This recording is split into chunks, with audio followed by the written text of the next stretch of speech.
Hi, Rupert. My question has to do with my meditation. I've been meditating for a long time as a witness, and I listen to the voice that comes up. I let the thoughts come and go, and then when nothing's happening, I stay with the attention. But I'm realizing now that I'm being dual, and I am observing something, I'm listening something. So how can I transition my meditation to non-duality? Okay.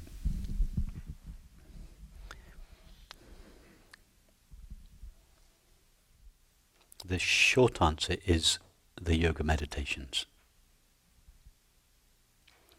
The slightly longer answer is this witnessing meditation that you've been doing is absolutely the right place to start, and you've been doing it for a long time, because normally we feel I, the body-mind, am aware of the world.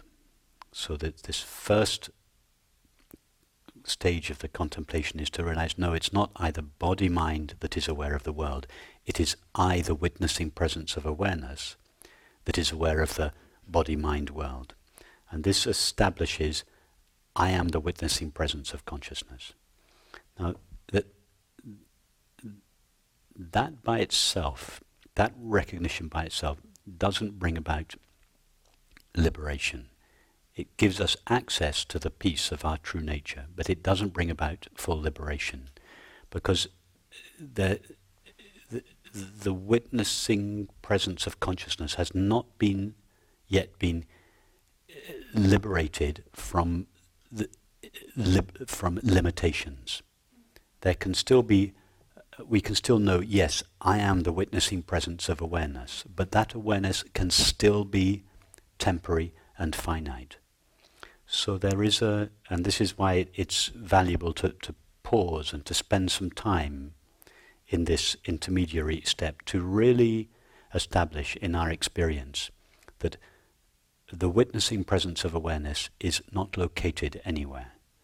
It is not in time or in space. It is, in other words, it is eternal and infinite. And that takes, in most cases, some time.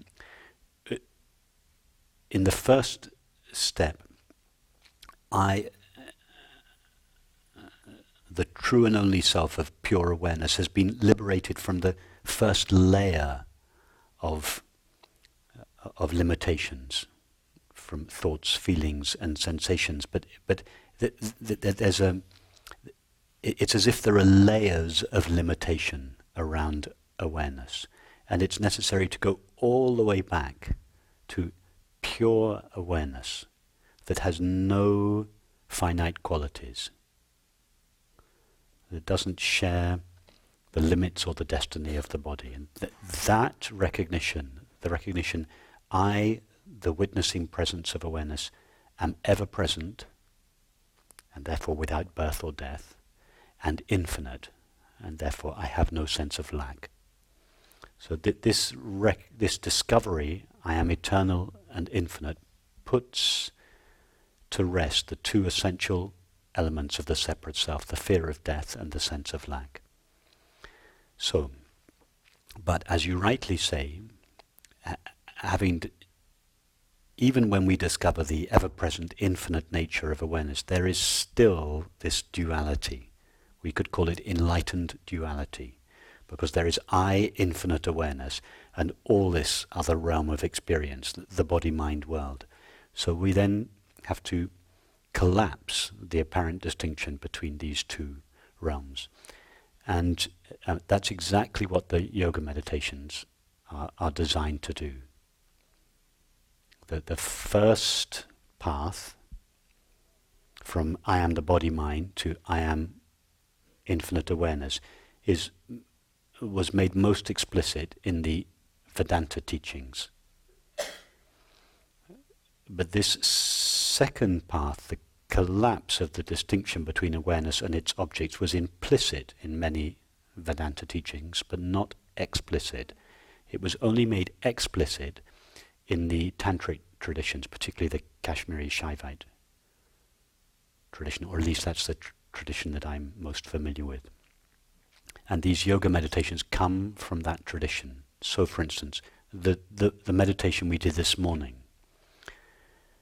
although it started with something like be the openness in which the objects are appearing.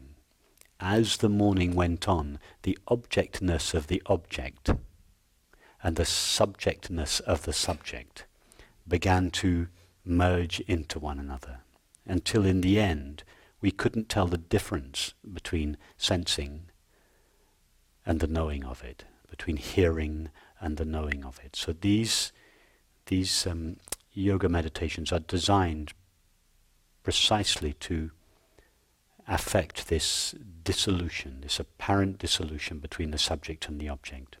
So I would recommend you having spent many years standing as the witness of your experience, explore this second path. And there are, in the box set, if you have it, there are several towards the end of that, because the box set starts roughly with the first path. But as it goes on, they become more and more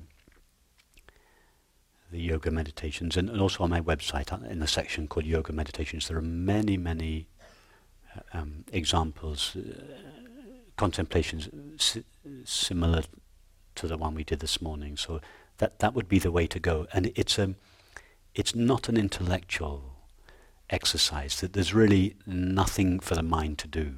It's not an investigative process. The first process is an investigative process.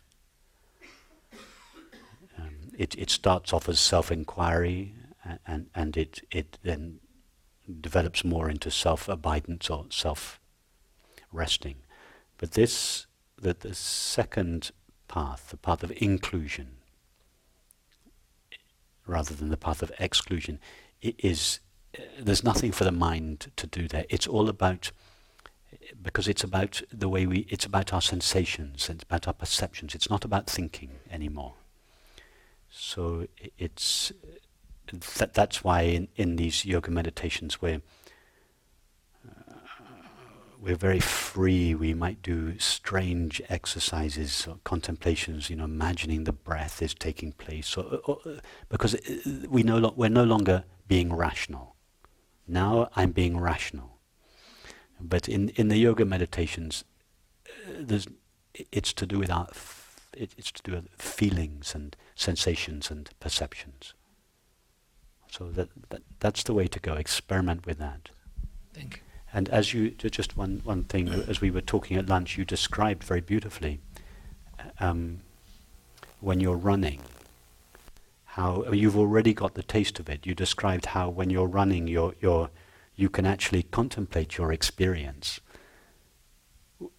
We don't have to be sitting still on our chairs. That's just the way we start. But when you're going for a walk, when you're doing your marathons, when you can explore your experience like this, and I would encourage you to tailor these yoga meditations to your particular circumstance. So when you're going on a 25-mile run, you just feel, I'm going on a 25-mile yoga contemplation, and you explore your breath. As you're running, you can feel that you're breathing in, see the effect on your running. You feel you're breathing in love from the space behind, and it's filling up your body. Feel, for instance, that the ground under you is not something resisting you. It's not something solid. It's something light. It's just made of perception. And experiment with this way, and you'll see an effect on your running. Thank you.